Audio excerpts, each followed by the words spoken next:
tababaraha cusub ee kooxda Chelsea wuxuu soo bandhigay taktiik in nabcadeyn markuu la ciyaaray kooxda Arsenal. taktiikaas oo ah koornooyinka ee Arsenal qatarta ku tahay ay dhalisa markaste sidoo kalena cariiri ay geliso goolhayaha iyo daafacyada. wuxuu sameeyay in uu soo diro 3 ciyaartoy gadaal dambe markii la qaadayay kubadda geeska soolaadka ah. kubadda marka la soo laado Arsenal waxay sameeyaan ciyaartoy badan ay waxay jaam ka dhaliyaan meesha goolhayaha boxkiisa si ay ugu dhalin. wuxuu sameeyay 3 ciyaartoy oo gadaal soo diray oo goosha Arsenal soo diray. Arsenal kooxdeedu waxay ku qasbanaatay 4 ciyaartoy inay gadaal u dhigto.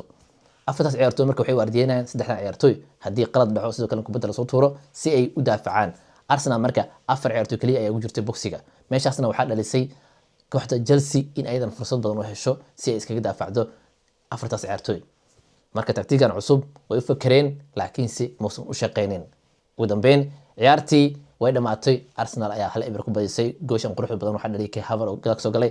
Kai Havertz goolal badan ayuu ka dhaliyay kooxda Chelsea markuu arkaba uu ka dhaliyaa. inama caadi maaha. Arsenal waxay joogtaa finalka Carabao Cup. waa sugaynaa Arsenal oo 4 koob rabta inay qaado sanadkan.